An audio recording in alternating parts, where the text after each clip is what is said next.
चलो, पिछला क्लास हम लोग चर्चा किए थे अस्थाई बंदोबस्त पर। ठीक है, आज का जो टॉपिक है हम लोग क्या है कि रैयतवाड़ी व्यवस्था। ठीक है, तो रैयतवाड़ी व्यवस्था में हम लोग सबसे पहले जो चर्चा करेंगे उसकी पृष्ठभूमि और उसकी उत्तरदायी कारक है। ठीक है, इनकी विशेषताओं पर भी यानी कि हम लोग चर्चा करेंगे और साथ में क्या है उसका परिणाम। आखिर तो यानी क्या है रैयतवाड़ी जो व्यवस्थाएं हैं, रैयतवाड़ी व्यवस्था क्या होती है, ठीक है, इसके बारे में भी यहाँ पर डिफाइन करेंगे। ये लगभग यानी कि जैसे इसमें ब्रिटिश आवश्यकता, सबसे पहला चीज याद रखेगा, ब्रिटिश आवश्यकताएं, स्थानीय परिस्थितियां और यूरोपीय विचारधारा, ये तीन चीज था। और इन्हीं तीनों चीजों के आधार पर क्या किया गया है, यानी कि भारत में यानी कि रैयतवाड़ी व्यवस्था को लागू यहाँ पर किया गया है। ठीक है, तो जिसमें से यानी कि भारत में दो तरह से याद रखिएगा, ये कहाँ पर लागू हुआ था, ब्रिटिश यानी कि भारत के 51% क्षेत्र पर लागू किया गया था। ठीक है, याद रखिएगा कहाँ पर, ब्रिटिश यानी कि भारत के 51% क्षेत्र पर यानी कि रैयतवाड़ी व्यवस्था को लागू किया गया है। ठीक है, रैयतवाड़ी व्यवस्था लागू करने के पीछे देखिए यही चीज अभी हम थोड़ा दिन पहले चर्चा किए कि यानी कि ब्रिटिश आवश्यकताएं, स्थानीय परिस्थितियां और क्या है यूरोपीय विचारधारा, इस सब की भूमिका रही थी किसमें, यानी कि रैयतवाड़ी व्यवस्था को लागू करने में। ठीक है, ध्यान रखिएगा जरा। और अस्थायी बंदोबस्त में देखिए भू राजस्व की राशि निश्चित कर दी गई थी। ये तो आप लोगों ने देखा था कि अस्थायी बंदोबस्त में हम लोग ने देखा था भू राजस्व की जो राशि थी वो क्या कर दी गई थी, यानी कि आपका निर्धारित कर दी गई थी। ठीक है, और भू राजस्व की राशि कितनी निर्धारित की गई थी, कितना क्या गया था, यानी कि वहां पर आपका एक निश्चित राशि यानी कि 10/11 और क्या है 10/11 कौन लेगा, ब्रिटिश लेगी, और 1/11 जो क्यों लेगा, यानी कि जमींदार लेगा। ठीक है, तो ये यानी कि एक राशि को यहाँ पर क्या कर दिया गया था, यानी कि बांट दिया गया था। ठीक है, तो वही चीज था कि और उसके अलावा कौन लेगा, और एक पार्ट को किसको देना था, यानी कि आपको किसानों को देना था। तो किसानों को तो महत्व नहीं था, मिला तो ठीक है, नहीं मिला तो भी ठीक था, यानी ऐसा सिस्टम वहां पर था। ठीक है, तो अब क्या हो गया कि जिसके कारण देखिए, और सबसे पहला तो निश्चित कर दी गई थी, जिसके कारण क्या है, जो ब्रिटिश आवश्यकताएं थी उनकी आवश्यकताएं पूरी नहीं हो पा रही। तो ब्रिटिश गवर्नमेंट का जो आवश्यकता था तो वो यानी कि उसको यानी कि यहाँ फुलफिल नहीं मिल रहा था। ठीक है, तो ऐसी पद्धति, तो अब यानी कि लोग सोचा कि ऐसा चीज हम लोग को डेवलपमेंट करना है जिससे बेनिफिट्स क्या होता है हमको ज्यादा। ठीक है, अगर यदि हमको बेनिफिट्स ज्यादा होगा तभी यानी कि हमारा क्या डेवलपमेंट भी ज्यादा होगा। ठीक है, तो इसलिए यानी कि इन्होंने कहा कि अब समय समय पर क्या करना होगा, ये भू राजस्व व्यवस्था में थोड़ा सा परिवर्तन हमको करना है। ठीक है, तो यही चीज लाया गया और इसलिए राशि का पुनर्निर्धारण किया। ठीक है, और भारत के दक्षिण क्षेत्र में देखिएगा, एरिया दक्षिण क्षेत्र एवं पश्चिम क्षेत्र में ब्रिटिश विस्तार, अब यहाँ पर वो क्या ब्रिटिश गवर्नमेंट अपना विस्तार कर रही थी, और ब्रिटिश अपना विस्तार के साथ साथ वो क्या कर रही थी, भू राजस्व की प्रणाली लागू कर रही थी वहां पर। अगर यदि हम क्या विस्तार कर रहे हैं, उन क्षेत्रों को जीत रहे हैं, तो वहां पर भी क्या हमको टैक्स का जो सिस्टम को लागू करना होगा ना, तो वही चीज यानी कि उस क्षेत्र में अपना टैक्स का सिस्टम भी लागू करने जा रही थी। ठीक है, तो याद रखिएगा इसको। और ऐसे में देखिए उन क्षेत्रों में कोई जमींदार यानी कि बंगाल के समान स्पष्ट यानी कि जमींदार वर्ग उस क्षेत्र में मौजूद नहीं था।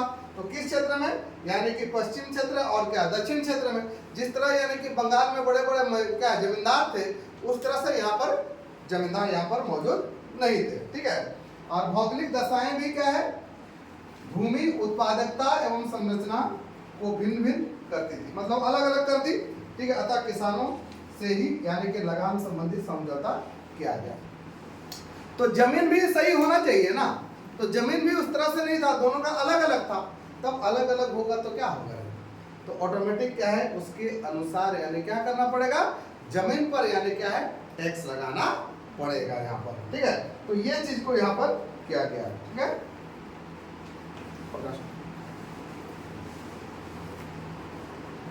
तो इस चीज को हम लोग थोड़ा सा देख रहे हैं। ठीक है ना, आगे देखते हैं।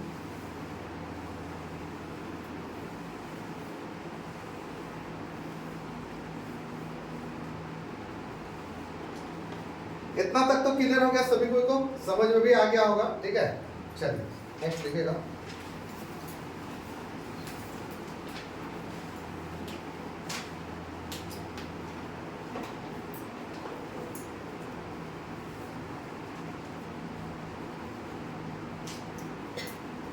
इंग्लैंड में रिकार्डो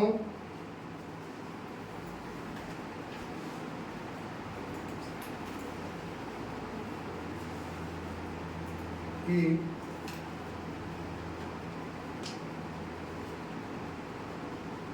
लगान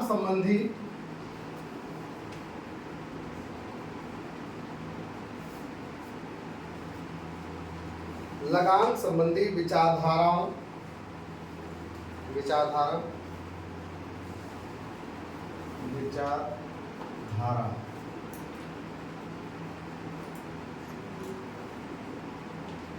लोकप्रिय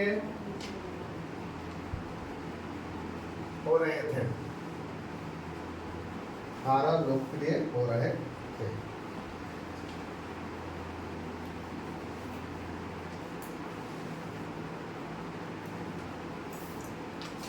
जिसके तहत कहा गया कि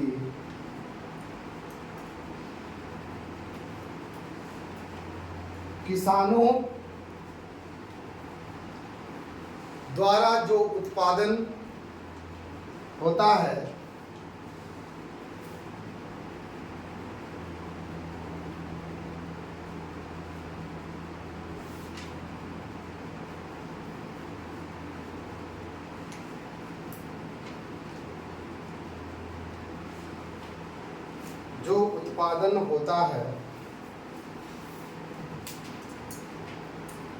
उसमें से श्रम मूल्य निकाल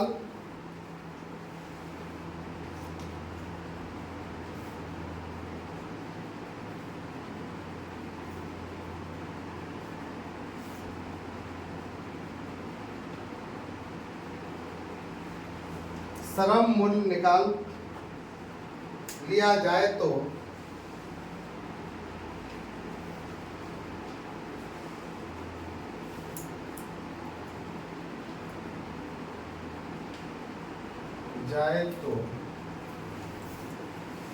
जो शेष बचता है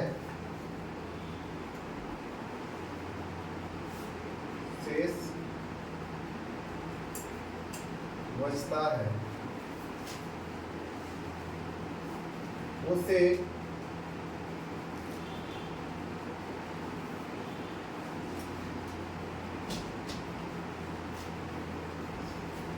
सरकार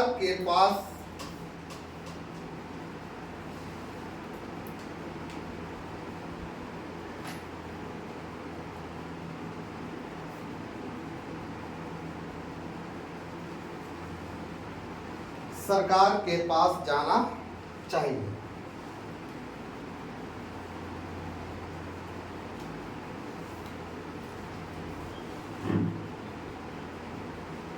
परंतु इस अधिशेष का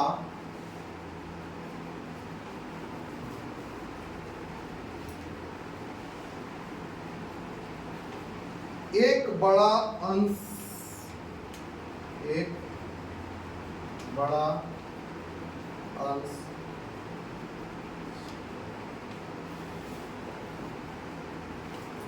बिचौलियों, बड़ा अंश किसके पास? बिचौलियां, हड़प लेती है।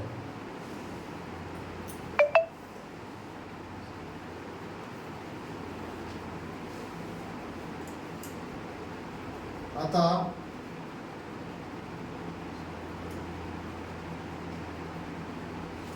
बिचौलियों की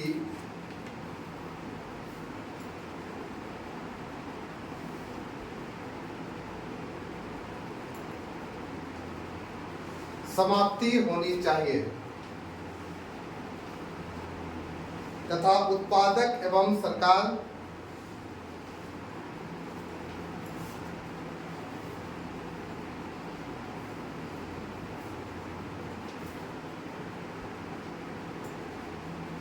उत्पादक एवं सरकार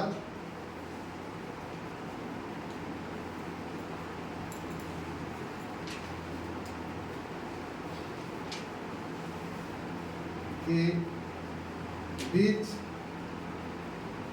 प्रत्यक्ष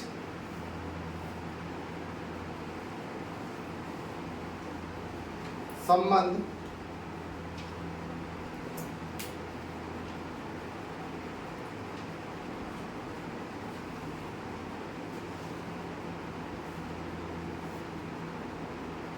बनाना चाहिए, प्रत्यक्ष संबंध बनाना चाहिए। इससे सरकारी राजस्व में भी वृद्धि होती है। इससे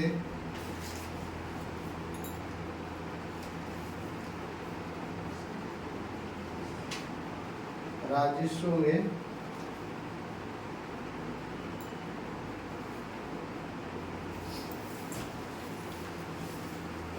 में भी वृद्धि होती है।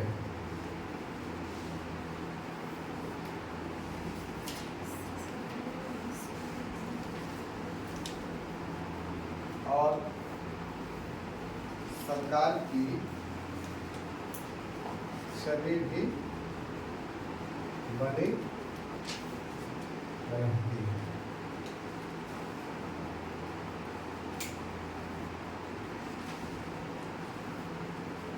बनी रहती है।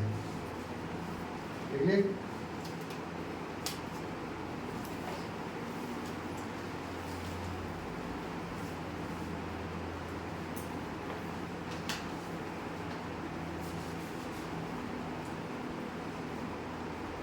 हो गया।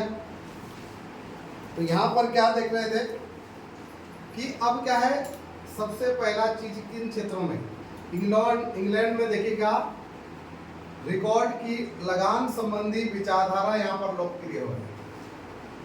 ठीक है, तो कहा कि इंग्लैंड में रिकॉर्ड की लगान संबंधी यहाँ पर विचारधारा लोकप्रिय हो रही थी, जिसके तहत कहा गया कि किसानों द्वारा जो उत्पादन होता है यहाँ पर, यानी कि क्या है, अब सरकार ये कहता है कि जो भी उत्पादन होता है और उस उत्पादन को देखिएगा किसान द्वारा जो भी उत्पादन करेगा, ठीक है, उसमें से श्रम मूल्य मतलब जो किसान लोग क्या करेगा, मेहनताना उसका है, ठीक है, उस श्रम मूल्य को निकाल लिया जाएगा। ठीक है, और निकल जाएगा तब यानी कि बचेगा, शेष राशि बचेगा।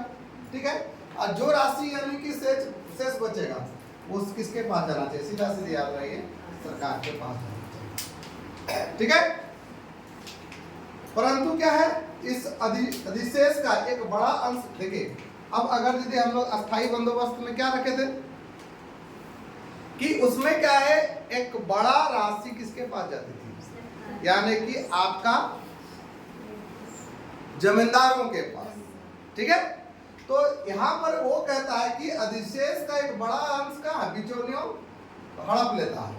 ठीक है, तो बिचौली यदि हड़प लेगा तो यानी कि जो मेरी आवश्यकता है, कुछ जो आता था वो कहाँ पर चला जाएगा, यानी कि जो हमारी आवश्यकता है वो आवश्यकताओं की पूर्ति नहीं हो पा रही है। ठीक है, तब यानी कि क्या है, अब यहाँ से वो लोग क्या है, बिचौलियों की समाप्ति करना चाह रहा है। ठीक है, और उत्पादक और सरकार के बीच यानी कि प्रत्यक्ष संबंध का बनना चाहिए। ठीक है, यानी कि डायरेक्ट कौन सा, यानी कि आपका जो हम लोग रैयतवाड़ी जो व्यवस्था में, एक तो रैयत का अर्थ होता है किसान न रहे, और किसके बीच, सरकार, दोनों के बीच कैसा संबंध होना चाहिए, डायरेक्ट संबंध, यानी कि प्रत्यक्ष माने डायरेक्ट। ठीक है, इसमें बीच वाले सबका कोई मतलब नहीं। ठीक है, आप क्या करो, उत्पादन करो और उत्पादन का राशि हमको दो और अपने पास रखो,